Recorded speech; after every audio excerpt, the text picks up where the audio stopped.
Good morning, everybody. You guys are locked into your favorite morning show. It's Coffee and Conversation with your boy Joe Lockett. Y'all know where I'm locked in at. Filter-Coffee Parlor this morning, and I got a great guest. As always, have great guests. But this week, this guest here, y'all, I've been trying to get him in the chair for the longest, right?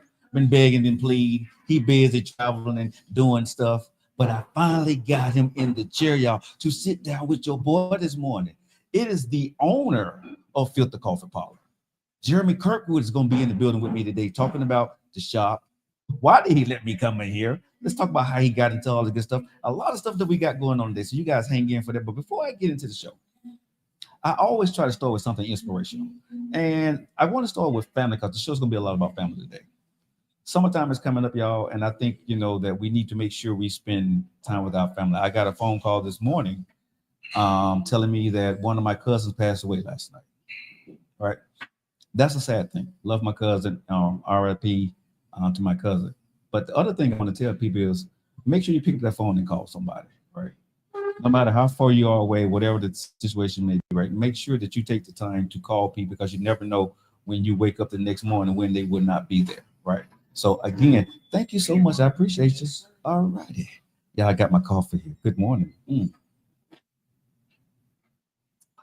Now the trick is, can I not spill my coffee on my white shirt today?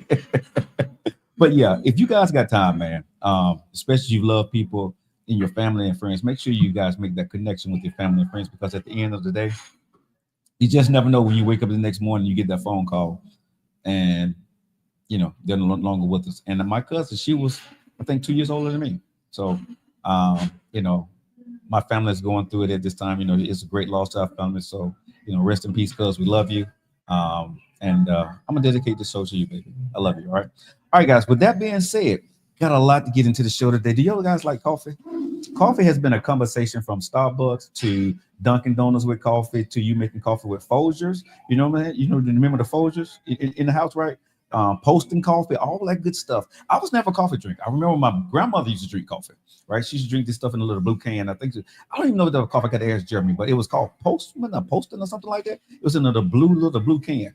And then after she finished with the coffee cans, she got those big coffee cans.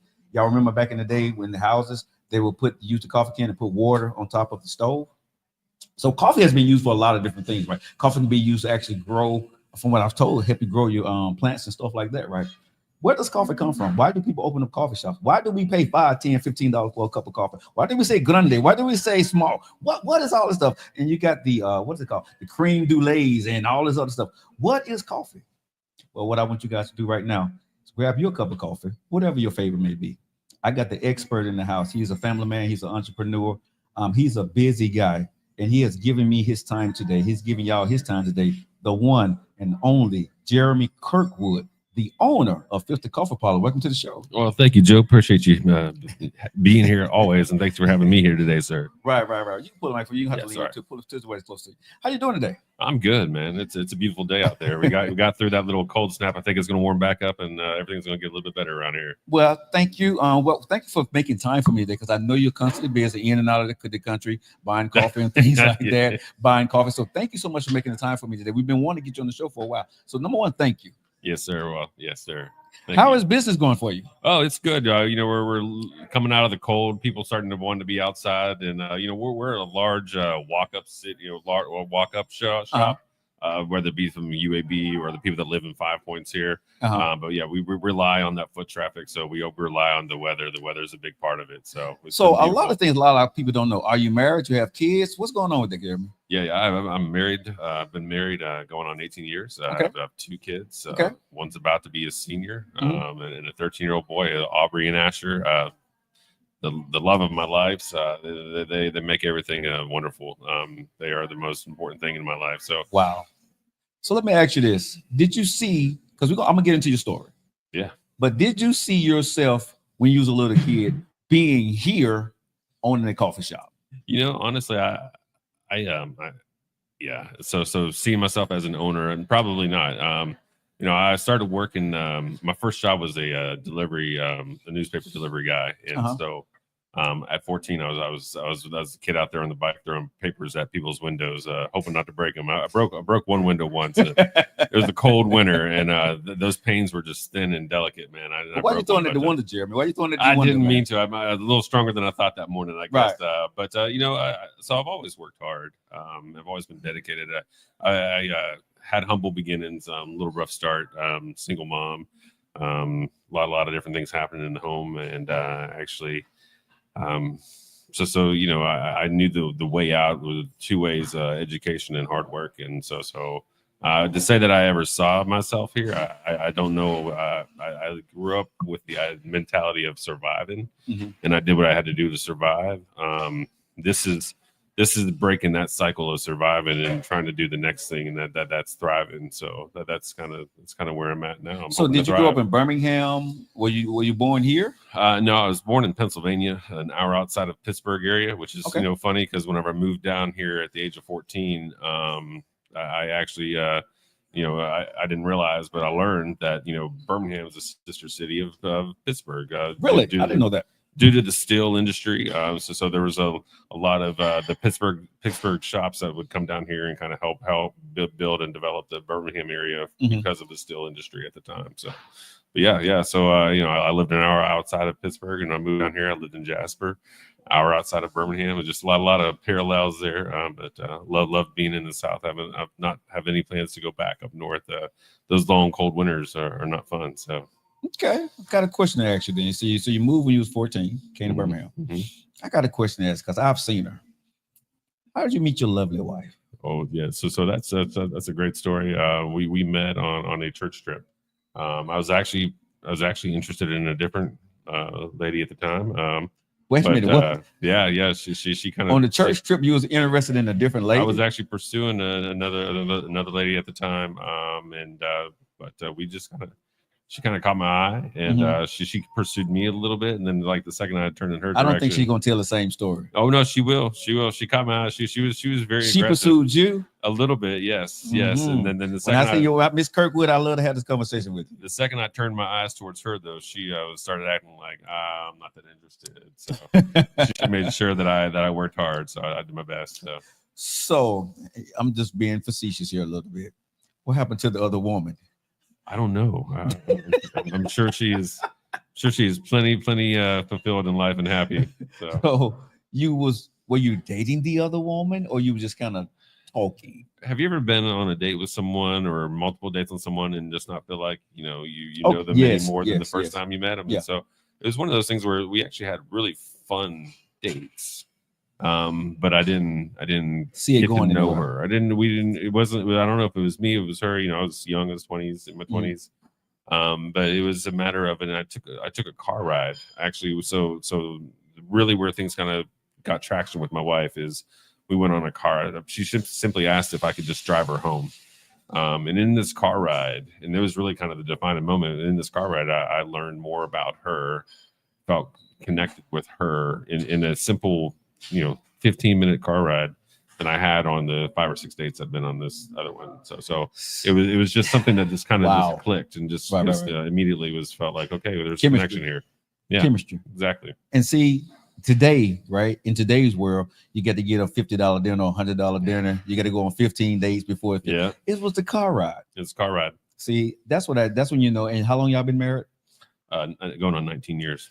Y'all, again, think about what he just said, right? So a car ride can actually change your life for the next 17 years, right? It's not how much you spend on the dinner, it's the car ride. That's it. I like that. That's it. How has she changed your life? Because I know you say you love your kids, so we know the thing about the kids, but how have your wife changed your life and shaped you to be and been there for you? She's been the most solid, steady, resilient, beautiful person that I've ever known. And so she's helped me to settle down. I had a lot of just kind of moving around as a child, a lot of turbulence, a lot of trying to survive. And she showed me that I have a place where I can grow. She's allowed me to grow. Whenever you're surviving, you don't grow, you sustain. Right. sustaining is important for a period of time, but if all you do is sustain, then you don't go anywhere, you don't grow, you don't get better. She's allowed me to get better, and she's allowed me to grow, and she's allowed me to actually begin living versus surviving. So, you know, that is so important. And for the people listening to our show, I hope you guys heard that is, you know, she allowed you to grow. That means she allowed you to make those mistakes, not knowing, figuring things out along the way. And she was there. Would that be safe to say? Yeah, absolutely. I you know, again, whenever you're surviving, you don't really, when you're just surviving, you don't really realize what it is that you're doing. Because you're in the mode, your modes are just get you through to the day. Yeah. Your modes are just whatever it takes. Yeah. I gotta survive. And until you're able to slow down and stop and think and have a safety net and have warmth and comfort and security. And, you know, for a long time, I didn't even realize that's what I was getting. It wasn't until things start to kind of show, you start to see, you start to understand, like, okay, this is how I've been living. There's a better way. Right. She was a big part of that. So. Wow. You know, as I'm sitting there talking to you, man, you know, because I've been married twice. And, you know, it's very important for men when you're married to have somebody that believe in you when you don't even believe in yourself sometimes. Oh, yeah. When you don't know where you're going.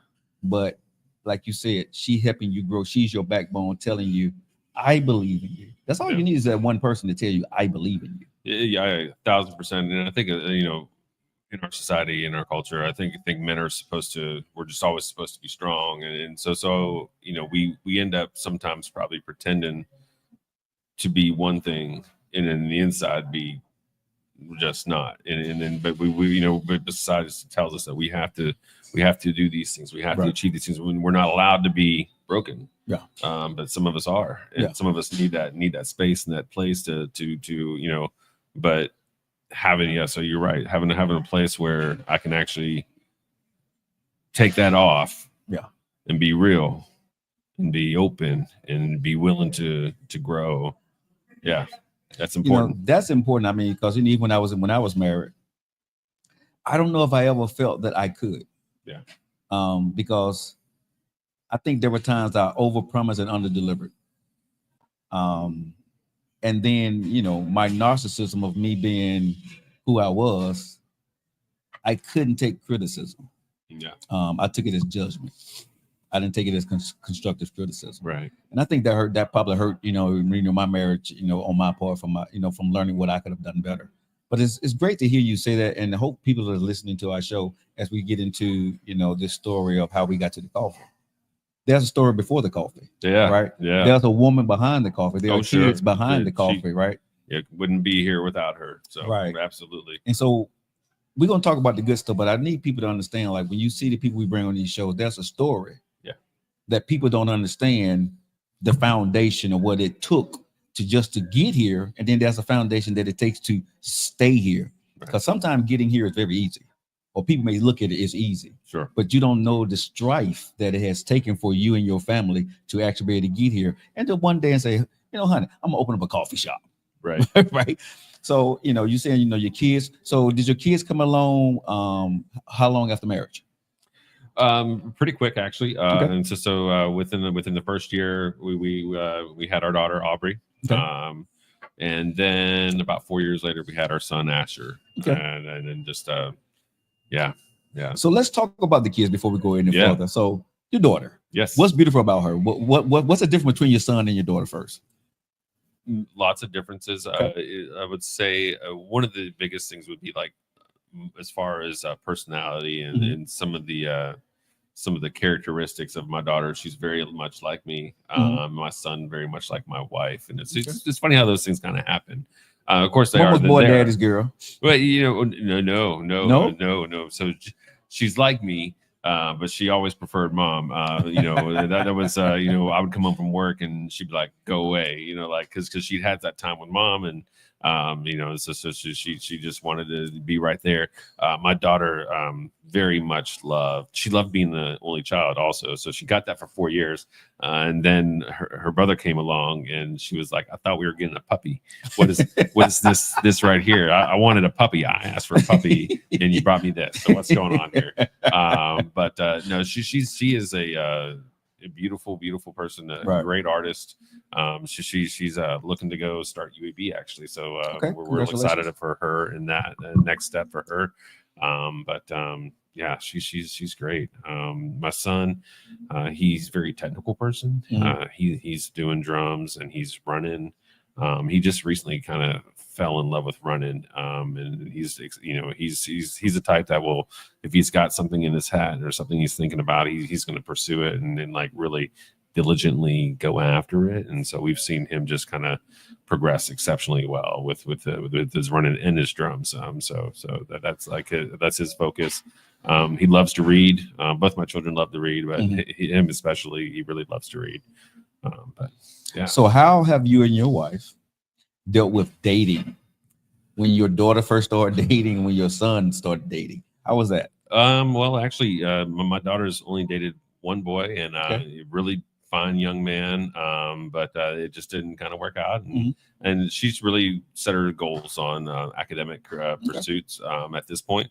So I've been very fortunate in that way, in that regard. Again, the young man that she did date for a while was right around the corner. We knew his parents. It was one of those just really, really beautiful situations. Couldn't ask for better. But yeah, no, she's completely locked in on studies, and we'll see, how long that lasts while in college. But my son, on the other hand, he has it was funny, 13. So he came home one day and we just kind of out of the blue, we had no interest up to one point, then, of dating or even talking about girls. And then he's like, how do you date 2 girls? And I was like, you don't. That's the answer. You Wait a minute, 13. He said, what? Yeah. How do you date 2 girls if you want to? I'm like, yeah, you don't. That's not what we do, sir. Yeah, he's kind of gotten a little girl crazy, but we're kind of managing that with, like, he doesn't have a phone, so he doesn't have access. He can text, and that's about it. He has a watch, and we allow him to, with that. But we've both of our children, we've kept them away from social media. And again, he'll probably get a phone next year. But we've tried to really just kind of guard a few things there in that regard. Yeah, we've kind of like, we're gonna look at this maybe in high school. Right now, we're gonna focus on your sports, focus on your extracurriculars, focus on your studies. Develop. We want him to understand relationships, but develop good friendships is really our key for that right now. So just to throw it out there for you, right? Yeah. For your daughter. Yeah. You ever seen the movie Bad Boys? Yes. With Will Smith? Yes, of course. So if she decided to get married, Martin Lawrence. Yes, she ever get married, you can call us. What I'm saying? When he comes to the door. Yes. You know what I'm saying? Invite him into that room with us. Yes. Uncle Joe, we'll be there for you. Okay. I like this. I'm just saying. This is good idea. So if you're listening, I'm not saying, bring her boyfriend home, the fiance, so he can meet the family. He can be on the podcast. Yeah. Hey. You know what I'm saying? Let me holler at you. I bring some. Start asking some questions. Yeah. Break it down. Yeah. We send somebody to write his tag number down and all that. Yeah. What's your intentions? Exactly. With my daughter? Exactly. I know your daughter's like, Dad, don't do that. Because I do that. I told my daughters. My daughters told me, right? I have 2 daughters, and that I don't want my husband to meet you. My daughters have said, you're crazy, right? And you're going to scare him away. I said, pretty much. Yeah. But if he stays, he's good. Yeah. But just know that if you do something wrong, I'm coming after you. Yeah. Right. That's what Dad's supposed to do. I have resources. I have. Yeah. Well, thank you for being one of my resources. Oh, yeah. Uncle Joe now. Uncle Joe. Yes, I'm part of the family. Yes, well, I'm glad so you had your kids. You got met your lovely wife on 4 years apart. Actually, me and my brother are 4 years apart. Okay. Yeah. I was born in 70. My brother born in 74. Okay. So my mom wanted a girl. Never got it. Oh well. Whoops. So she got 2 boys. But so my so from 4 years apart, wife, kids. So I know this didn't come with the kids. So what were you doing during the time of building a family? What was you working? Because I know you did your first job was delivering papers. So what were you doing to support the family in the beginning? So initially, for the bulk of our time, and where I worked in entertainment and arts. So I worked with whether it be through ticketing or event management and venue management. I worked with a number of groups here in town. The BJCC, Alabama Symphony Orchestra, and the Stevens Center being the bulk of those, and the Birmingham Broadway series was the initial first one. I grew my teeth here in Birmingham with developing customer service, and working again with the arts and developing just some good skills with people, understanding how an event should work. Again, that was the bulk of everything. Then COVID kind of happened. As you know, the event world shut down. I mean, like stopped. Right. Stop. No one's going to venues. Artists aren't touring. And then so a lot of places just basically had to shut down and let people go. I had an interim job that I worked in I was fortunate enough to get on with UAB, doing like some bookkeeping kind of stuff. And then I was doing that for about 3 years after COVID, and then this opportunity came available. I've always during that time, I'm picking up a second or third job here and there. I worked at O'Henry's, as I tell anyone who I talk to about coffee. So you worked at O'Henry's Coffee? I worked at O'Henry's for a little while. Okay. I was actually one of their managers at the Harvard Center. Okay. Every great coffee story in the city of Birmingham starts at O'Henry's. So you was at the Harvard Center. So Chandrella came through here. I don't know. I mean, we probably, if she were there and I were there, she's the director of the Harvard Center. Okay. Is the one that ladies on our show last week? Oh yeah. She's the director of the Harvard Center. Okay. I'm talking about like the Harvard Tower, I think, and I think I know what you're talking about. She's probably, I think that's like a nonprofit event center kind of thing. Right. So I was more in the business tower. Gotcha. But no, I loved O'Henry's, and again, when you look around town, almost most people that live here, work here, that are in the business started at O'Henry's. In fact, like Red Cat, I'm not sure if you're familiar with those guys, but they got a couple locations. They also are part of Birmingham Bread Works. Mike McAlwain, he was the roaster at O'Henry's whenever I was at O'Henry's. Okay. So again, it's a small. O'Henry's was actually the first specialty coffee shop before there's ever a Starbucks in the city. There was no O'Henry's, and so that was. They had a really good reputation too. Have a good reputation. Still do. I don't know the gentleman that's there now, but I know he's a good guy. I haven't been there. I haven't been there since I started coming here, but thank you. I appreciate that. But Old Henry, like you said before, that was only Old Henry's back in the day. That was it. Like and this is where I cut my teeth. That's where I learned about coffee. That's where I fell in love with coffee. And the biggest thing for me for coffee is service industry, is being able to serve people, and try to take care of your communities. It's like this is my coffee house or our coffee house, but it really is the community's coffee house. I think if you have a good coffee house, it's like a good church. It should be a reflection of the people that are in your community. And if you're doing the right things, you're going to attract them. They're going to want to be there, and you're going to be able to service them. Wow. I see that here. Our staff is amazing. They understand that vision. They're a part of that vision. They've helped me to understand a few things that I need to understand as well, as far as service. I think going back, digging into what a coffee house should be is, it should connect with the community. It should create culture.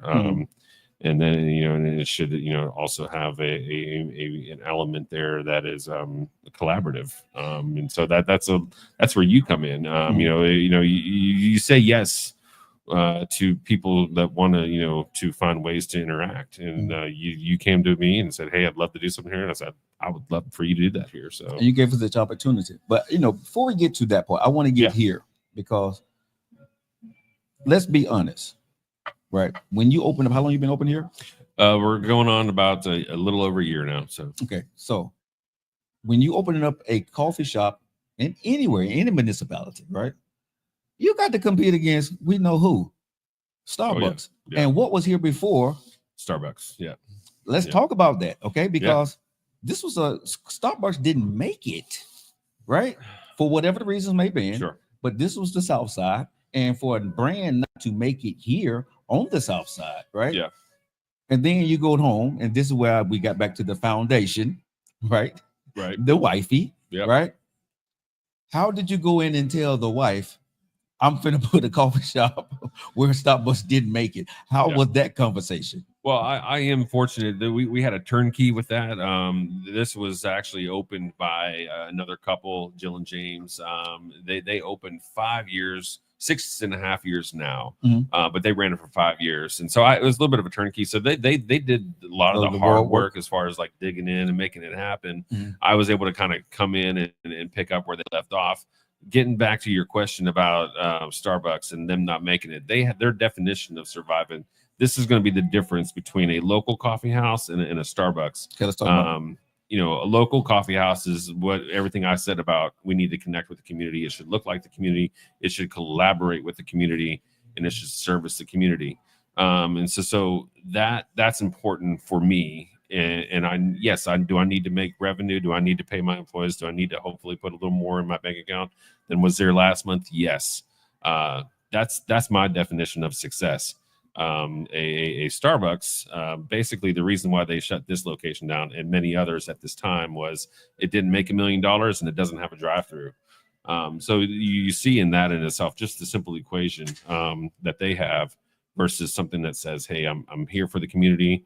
I need the community to be here for me. And if we agree, and then you agree by coming in and getting a cup of coffee, and I agree by being here and making sure I'm open whenever you need me, then this can work. So where did the name come from?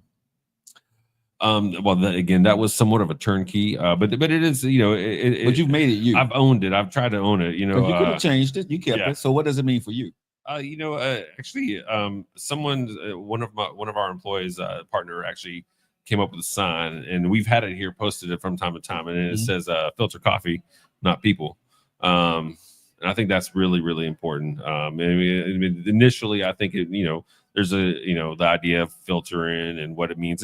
Filtering is obviously a huge part of the immersion process, depending on how you prefer your coffee, whether it be through a Chemex or a regular drip or whatever. There's a filter, right? So it's an absolute essential part of the coffee process. No, I liked Felix brought us a piece of artwork that he did that he thought was really cool, and it was. And we have it here today. We'll keep it here as long as I'm here. Filter coffee, not people. That's important. I love that. That's a great thing. People over politics every time. So I love that. So I want to go here because a lot of people that's watching the show, of course, coffee drinkers like I am and you are. I'm sure you can answer this because I see you have a lot of coffee. What makes a good pot of coffee? What makes a good pot of coffee? Process. If I could say anything, so process would include everything from where do you source your beans, how are those beans grown, how are they processed, how are they dried, and so we work with Amavita. Amavita is a roaster that's based on the Florida Panhandle. They've been a big part of Filter prior to me, but we keep them because honestly, I'll say it here, I don't care. We have the best espresso in town. Bottom line. Everyone have tried your espresso, they say they love it. It's the best espresso in town, and I've tried them all. I've tried them all. I have no qualms about that. So what makes yours different? What makes yours the best?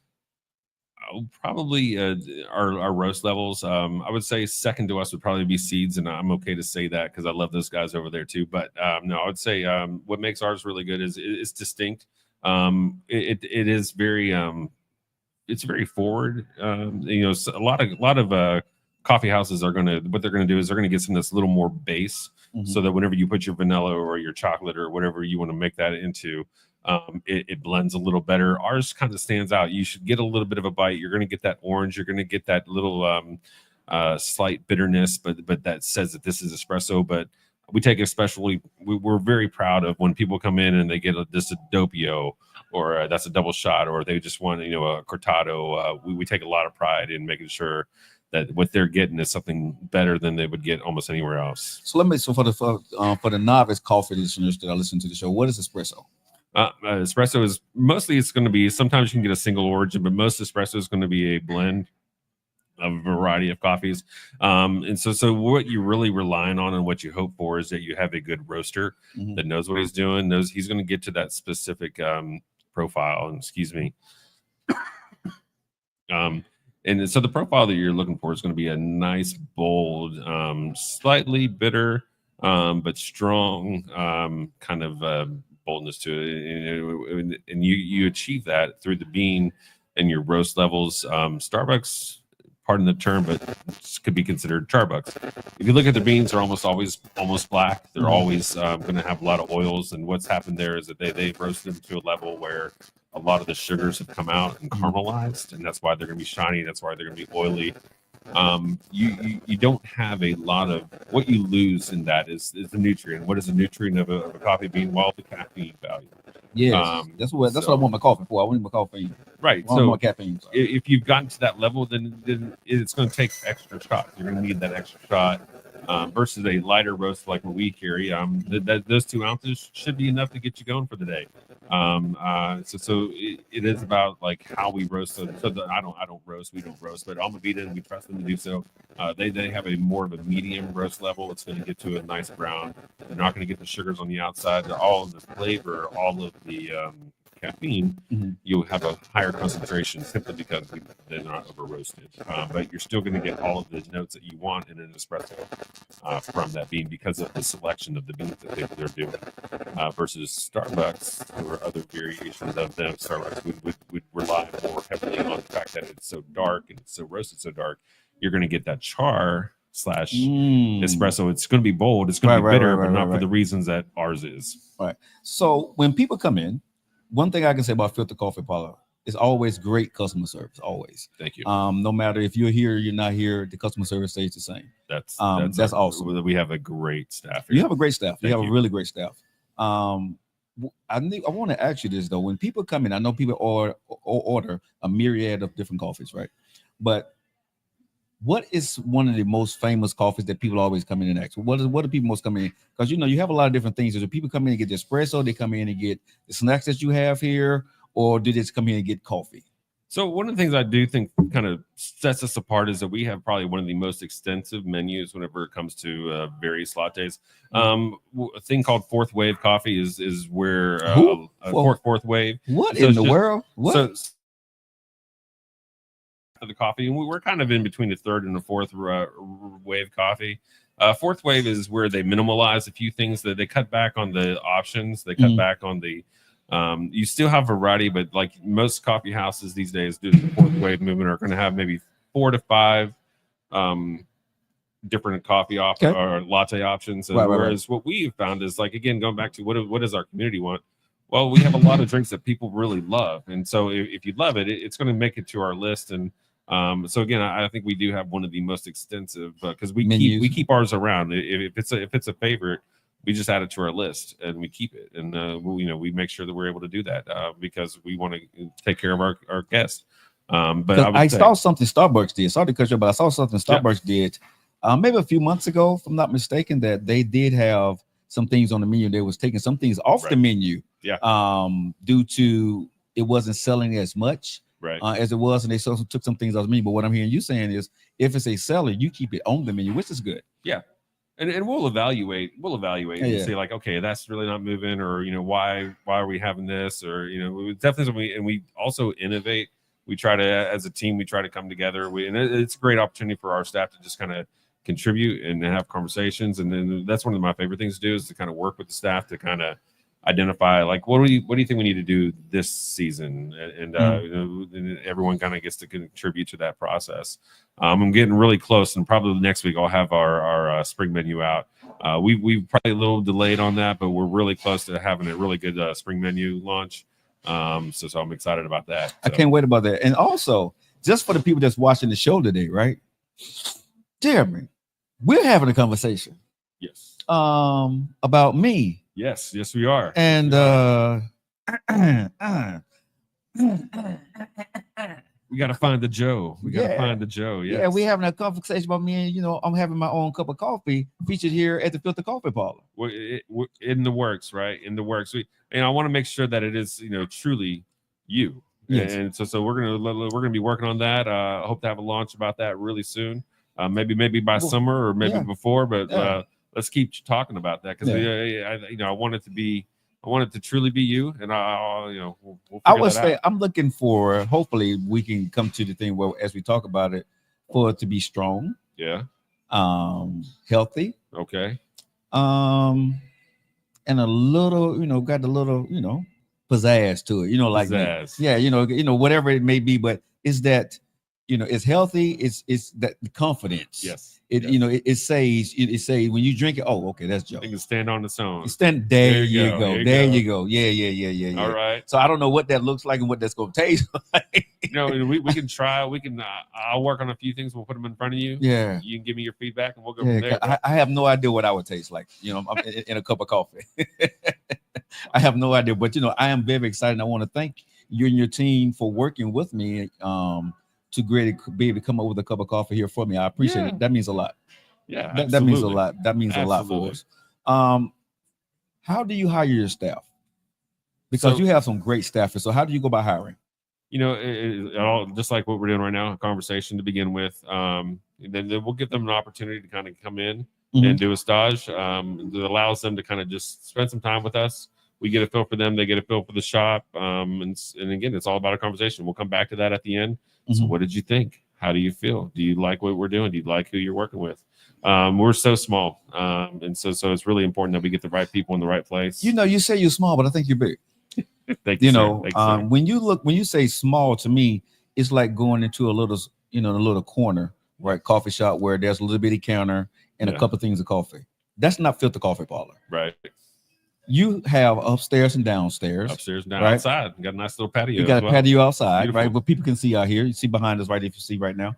But the beautiful thing is you're very humble for what you have been blessed with. And I think that's what make everybody gravitates toward you, towards Filter-Coffee Parlor and your staff, right? Because some people, they can be buttholes, right? Yeah. You're never that. And the great thing is, I think if people don't realize this here, that I saw something that we had here last week, and I'm saying we because I consider myself family here. You are. We had a little concert here. What's that, Sunday or Saturday? So we've had some really, really great, and this goes back to just like with yourself, a collaboration. So when people ask, you say yes. And so we're doing two things right now that we're working with. We have a couple, Grace and Ananda. They come and they were working with us on Sundays, coming in and just bringing their live music sets here on Sundays. That's what I saw here. Yeah. Soulful Sundays. They've moved that to Soulful Soothing Saturdays. Okay. And so Saturdays from like 11 to 1, we're going to have live music here. That's a guarantee. That's cool. That's a slam, and it's a lot of fun. They actually welcome people to bring their own. If you want to bring something and play along, they're open to that. It's meant to be that way. If you want to stand up there and read some poetry, bring it. Because it's all about, that's cool. Trying to get back to the old school roots of what a coffee house used to be. Right. You used to go, you'd have a poetry slam or open mic night, an opportunity for people to share their love and what they want to give out to the rest of the community. So we're doing that on Saturday. And we've recently just connected with Prismic Events. They're a group in town. They just started. They're doing live music shows. They have a concert coming up on April 25th called Amplify at Workplay. Okay. Newly redesigned Workplay. And so what they're doing with us is that we're working on a series right now. It's called Unplugged to Filter, and it'll be on Friday nights. They're going to bring in and feature some of those artists and some of their upcoming acts as a way to kind of get them on the ground, get them a little. This is a different space. We did an acoustic set last Friday with two really great artists. We were Elijah Putnam and Taylor Wilson were both here in the house, and we had a really great time. It was fun to see this place turned into something a little different for that period of time. So yeah, thanks for letting me talk about that. Oh, no. I want everybody to know what, when you say you come to get a cup of coffee, you're just not coming to Filter-Coffee Parlor to get a cup of coffee. That's right. Right. You never know when you walk into this coffee house, you may see a podcast. Yeah. You may see someone singing. You may see somebody doing poetry. You may see an event going on upstairs because my cousin actually came from out of town and threw an event here. That's right. We had a lot of fun with that too. Yeah, she actually and I celebrated my birthday here last year, right? So I thank you for that, right? So this has been a significant part of my company and everything. And we have an art gallery upstairs as well. Not to forget about that. I'm working with an artist right now. I hope to have an install. We have 2 or 3 artists right now that we're ready to get them in the house, and so I should. So explain that. So what do you mean art gallery? So explain that. Sure. We have an upstairs space, and we have some forget it's like a track system that allows us to hang right there. And so we'll bring an artist in for a month, maybe 4 weeks to 6 weeks, let them hang their art and talk about it. And it does a lot of things for us as far as it allows us to have an art gallery. But allows us. It goes back to that culture. What should a coffee shop offer? Culture.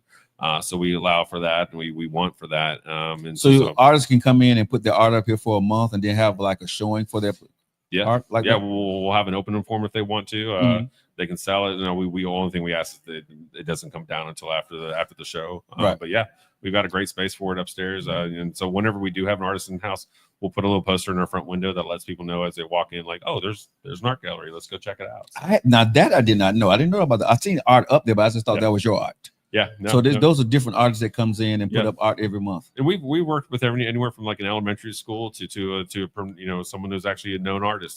So we'll offer that, and we're open to any of it. So I'm talking to my producer. I'm see can I get my stick figures in here and get some Crayola crayons to see can I get the Joe Lockett exhibit show. Yeah, we'll do it. We'll do it. Hey. So what do you see the future for Filter-Coffee Parlor? What do you want to do with it? Are you planning on? Do you think about opening a franchising somewhere else or something like that?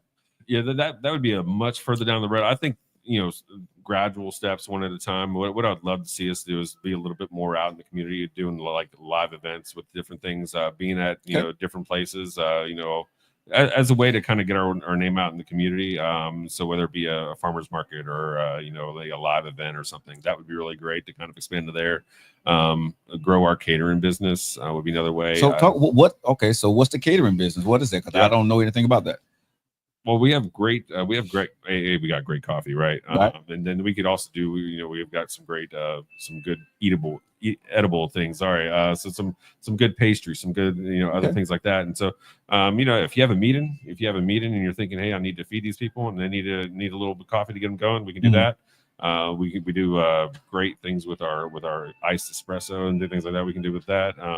So just know, again, if you're having a meeting, you need those kinds of things. Just know that we're here for corporate meetings, quick meetings. Yeah, we'll set up a station and be at your place all day if you want us to. And I saw something here that you don't see at many places. You guys have actually coffee where people can buy their kind of like favorite coffee. I've seen people come in and buy like their actual favorite coffee. So do y'all grind them up here and put them in bags? How does that work? Oh yeah, we have whole bean or ground depending on how you need it. So we got we typically have about 10 to 12 different coffees. They're always fresh because we get our coffee. Basically, we get our coffee within the first week of it being roasted from the roaster, and then we'll sell that out within the 7 to 10 days. So our coffee is always fresh, ready to go. Yeah, I've seen a lot of people come in just to buy their bag of coffee. Yeah, because I think when we first came here, it was surprised me because I didn't know a coffee house would did that, right? Yeah. So seeing y'all people come in like. I think it's some orange. I think somebody said want orange coffee or something like that. I heard one day, and it was upset because you just only had a little bit left. Yeah. And this is what you don't know. I heard this or I saw this, right? Because you only had a little bit, you gave them that little bit and told them don't worry about it. Yeah. When they come back in, I take. You can pay for the next one. That kind of stuff to me is what build coffee houses, right? Because it's about the money. Of course, you need to make a profit. You need to pay your staff. You need to pay for your mortgage and all that good stuff. But the other part is you got to pay your people. Yeah. And you pay it forward. And that's why I think so many people in Birmingham, and we've said here, many people have come from out of town and stop here just to get coffee on their way out, or they make sure this is one of the stops. And I don't know if you know this, Jeremy. Your place is one of the places that people say they need to come see in Birmingham, Alabama, if they're visiting. Wow. A lot of people talk about you need to go to Filter-Coffee Parlor. They don't say Starbucks or Henry's and all those other places. People say Filter-Coffee Parlor. Thank you. Now, no, this is honest. Yeah. I've sat down before we get ready to do the show, right? There are people like, well, one of my friends told me I need to stop by here. Yeah. Just to the Filter-Coffee Parlor, right? So I'm going to say, if people listen to the show around the world, if you're ever in Birmingham, Alabama, make sure you stop by Filter-Coffee Parlor because you're just not getting coffee, right? You're getting a family, you get an atmosphere, you're getting a groove, you know what I mean, when you come into this place. And that's what I think I love about it, is because I like coffee, but I'm not a person that will go to Starbucks. Yeah. Yeah. I've been to Starbucks maybe 3 or 4 times in my life. And I'm not talking bad about Starbucks because I think it's a great brand, but it don't move me to have a thing of Starbucks or a Starbucks cup in my hand. You know what I'm saying? Because some people love to walk around with that Starbucks thing on, right? And I got my grande and all that. That's never been me. Yeah. I'd much rather come here and see you and have a cup of coffee, right? I don't care about the filter on there, but it's the atmosphere that I'm coming for. Right. I'm going to be honest with you. It's the love I feel when I walk through the door. Thank you, man. You know, when I walk through Starbucks, I feel customer service. Yeah. Great customer service. Good training, good, you know, all those things. It's just like when you walk through Chick-fil-A, great customer service. Have nothing bad to say. But when I walk in here, even before y'all knew me, it was love. Yeah. It was, hey, how you doing? How can we help you? And the other part is your staff was not trying to sell me coffee. Yeah. They wanted to know how I was doing when I first came here, right? And then they asked me later on, after I looked at me, do you need any help or anything like that? That's different. Yeah. When you're going through other places, they cycle you through, right? Yeah. It's a cycle. Oh yeah. You know, they're going to ask you, you know, would you like whipped cream with that? Do you want to add this, or you're going through the upcharges? Everyone's thinking about like, how can I get more dollar out of you? And that, you know, that works for some, and that works, you know, in business. And that's not the kind of business that I would ever want to be a part of. I would never want to. I actually early in the coffee business, I actually had a owner tell me, like, you know, when you're talking to your guests, you should ask them, hey, would you like a muffin with that? And nod your head. So you're psychologically telling them you want a muffin with that, don't you? Like, and that's not what, you know, like, sure, that might work. But is that really what I can never do that. You're like me. And I could never ask someone else to do that. You know either. something? That's what I think that's why you and I kind of vibe together, because I'm the same way. I don't want to sell you nothing that you didn't come in intended to buy. Right. Because for me, I feel some kind of way after that. Yeah. Like, yeah, absolutely. Honestly, I feel a little sleazy. Yeah. Right. Yeah. Because I'm in the sleaze bucket business. Like, I'm trying to get that last little bit out of you. And 9 times out of 10, let's be real, most people don't have a lot of money when they're trying to get that great cup of coffee, right? Or whatever you're trying to do in life. You're trying to get the best for the price that you can afford. You know what I'm saying? At whatever you can afford. And me personally, when I'm doing stuff, I want to give you my best at what you can afford. And you want to come back when you can afford it. Well, it's honoring. You know, how do you honor this person? How do you honor the people in front of you, the people in your life? I mean, and we're going to get back, real quick to family, right? It's like, if, and that's how I have to see the people that are walking in here. They're making an option. They're making a choice to be here. I need to honor that by making sure that I, instead of worrying about all these things that I need to make happen as far as my end of the day, I need to make this amount of money. I need to be more concerned about what is it? What did you come here for? And how can I honor you for coming into my door, so that when that hopefully we build respect, relationship, and family, that they'll come back and they'll know that they'll be honored here, and we're just trying to serve them. And we, if I want to grab a cup of coffee, I will always bring my friends here for myself personally. Now I got to ask you this because it's been kind of on my mind. Is everyone in your house a coffee drinker? Everyone in my house is a coffee drinker. Yeah. So what does your wife drink for coffee? So she'll typically just get like a small cup. Every now and then she'll treat herself to like a vanilla latte, but for the most part, she just drinks black coffee. My son, he likes a treat, and he'll either go with like an Americano, but he likes the Spaniard, which is one of our drinks here. Okay. The Spaniard actually comes from a Spanish drink called the bonbon, which means truffle. And so what it is it's a sweetened condensed milk, 2 shots of espresso. That's the bonbon, the traditional. We actually make it into a latte where that we're able to sell it, and people really like that. But the bonbon by itself is really good. That's my son's go-to whenever he wants to treat himself. My daughter, she likes an Americano or just black coffee. Yeah. Okay, so I am ignorant when it comes to coffee. Yeah. Right. I know a cup of coffee, put some creamer in it. Cool. Okay. Yeah. Right. So help me out. I'm Beavis and Butthead over here. I can't read no road. Okay, can't dot my eyes. Sometimes I may cross my T's. However, what is a latte? Okay, sure. Yeah. So I'll walk you through we're gonna take a little walk. Oh, yeah, please walk me through, because I just say come and give me some coffee with some cream and then it tastes good. You know what I mean? It gets kind of strong. So walk me through it. So we'll start with a double espresso. That's just your 2 shots of espresso. That's for the person who's ready to get it and go. They want to grab their cup, they want to toss it back, they're ready to go do the next thing. Okay. And then again, we offer an espresso that you're okay to get that. The next step is cortado, which is actually Spanish for to cut. So when you get a cortado, you're going to get your 2 shots of espresso, and you're going to cut it with a little bit of milk. You want them to kind of balance each other out. So that's why you're going to cut it with some milk. Okay. From there, you move into a macchiatos before that. I'm getting a little out of order. Macchiato is just a little dollop of milk on top of your espresso. And then now we're into a cappuccino. And then I'm doing this because it's how we build drinks. So a cappuccino is 2 ounces and about 6 ounces of milk. And you can get your cappuccinos. You can add flavors if you like, but typically a cappuccino is going to be a little frothier, a little foamier. And then the next thing in line is your latte. So all these different names really are significant, more so on the percentage of milk to espresso ratio. So now you're into 8 to 12 ounces on a good latte. So why come y'all just didn't say we're gonna add you 2 ounces of milk or 3 ounces of milk? Right, it's the latte. It's the latte. The cap. Yeah, exactly. Because honestly, I had no idea. But as you started to explain it, now I can say it's just more milk in a foam. It's a ratio thing. That's all. That's all it is. So I'm paying all this money for this fancy name for just a little bit more milk. A little bit more milk. Yep. But let me ask you a question. Does it take more time to make though? Because a cup of coffee, you just pour it in and give me some creamer. Right. So does it take more time to make these different drinks? It does, and that's why you're going to get into it takes more time. It takes a better machine. It's whenever you look at an espresso machine like the one that I have right over there, like if you were to buy that brand new, you're looking at around about $15,000 to $17,000. What? Wait a minute. What? So yeah, and mine's kind of mine's a downscale. Like there are some out there that are almost the price of a sports car.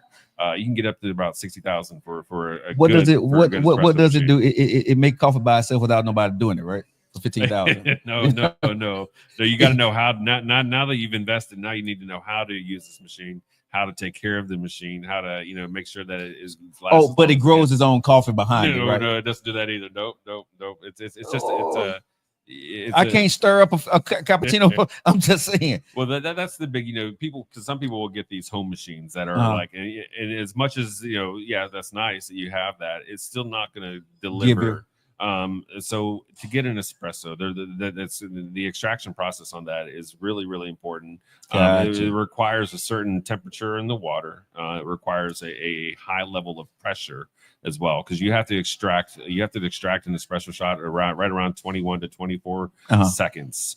And that's basically pushing 3 ounces of water to get 2 ounces of espresso in 20 seconds. And that extraction process from start to finish has to be perfect, or you'd be amazed if you were 3 seconds in either direction. It's either going to be too weak or it's going to be way too strong. It's going to be too bitter. It's going to be just garbage. So wow. That's why you need a machine like that can deliver that shot and really give you something delicious. Okay, see, now it makes sense. This machine is the process that you get out of the bean to get to what you're trying to get to. Yeah. Gotcha. Okay. Now that makes sense to me. Yeah. Okay. Yeah. So the other thing, I'm glad I got you here. I got to ask you this from here. How in the world you get these little flowers and things at the top? What is that an art? You got to go to school for that? What was that? We'll train you here. Maybe we'll spend some time going over that. So yeah. That's all about microfoam. Microfoam. So the machine help you do that too? It does. Okay. Same thing. It's going to use that steam pressure. Okay. And it's going to introduce steam. It's a science. It's a true science. So it's where you have to introduce it at the right point at the right time for the right amount of time. And then you go through. Basically, you want to introduce air. Air is going to go into the milk, and then it's going to create bubbles. And you want to make sure that those bubbles are all even. If they're too big or if the variance is too off, the milk's not going to perform right. You have to stretch it. That's another thing that's happening with the milk. When you're introducing that air and that pressure, you're stretching the milk. You're creating this foam, the microfoam, and you're creating these bubbles. And you want to make sure that they're created evenly and in the right amount of time. And then you take that off of there. Wow. And then then you have the perfect little, like it's foamy, it's right. light, it's tasty, it's sweet. You're going to bring the sweetness out in that as well. Same thing with anything that you when you heat it up, you start to get to a point where you're releasing the sugars that are inside of it. Wow. That is going to create a really delicious cup of milk. Same thing with the extraction on the beans though. If you over steam, and I really hate when people say like I want that extra hot. Well, you just asked me to destroy your latte, but sure, you've asked for it. I'll make it that way. But you really want it to where it doesn't get too hot, because that's going to be where it's at its best. It's going to be perfect foam. It's going to have the perfect sweetness. It's just going to be a delicious cup of coffee. I'm going to come in and we're going to shoot a video probably doing some of these different things, and I want to put it up because it's very interesting. I didn't know a lot about these coffees. Now I understand what I'm ordering because I felt fancy when I just said I want to get a cappuccino or a latte. You know what I'm saying? I thought it was something great, but it's actually a real science behind it. Yeah. The other question I need to ask you: what is that? Did y'all doing a Christmas tree? The design? Is it? Can you do any kind of design, or is it only certain kind of designs you can do with that? Can you just get creative? What's that? It's about time, and so yeah, there are a number of things that are you can achieve with simply pouring. Mm-hmm. There are tools you can use as well if you have the time and you have the patience and you have the customer who's willing to wait for a beautiful design. But there are a number of designs out there that are so you can make different designs if you take the time. Yeah, you can make hearts, you can make swans, you can make a number of those kinds of fun things. So the quickest one, I think I see one that look like a Christmas tree or a little mushroom or something like that. Yeah, like a leaf, a nice little leaf. Yeah. That's the one I see people do. I guess so is that like a move side to side, up and down? Yeah. So you have to create the palette, and the first thing you do is you want to you create the milk. We've already talked about the extraction of the milk, and so then you want to introduce a little bit of the milk, and then you want to balance that out. You want to just kind of get that nice flat layer. So you're creating a palette so that you can then pour on top of the palette. Mm-hmm. And so you'll start with a nice little circular movement.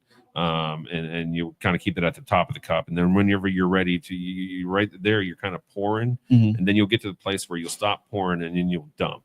And the dump is going to be, some people will do like a consistent dump, and then they'll wiggle their hand. I've seen that. Yeah, I've seen you guys do that. Yeah. They'll get a nice little wave in that, and then they'll pull it back, and then they'll just do a nice little dollop at the end to kind of you'll run a line all the way, a nice little straight thin line all the way down the middle, and that creates that beautiful leaf or a heart or whatever it is. And so it does take practice. It takes the reason people do this, the reason baristas do this, isn't so much like, oh, look at this beautiful art. It's also kind of a little nod of like, I steamed that milk exceptionally well. The only way that ever works is if you got your milk right. If you made your milk too foamy, if you made your milk too thin, you can't do it. It doesn't work.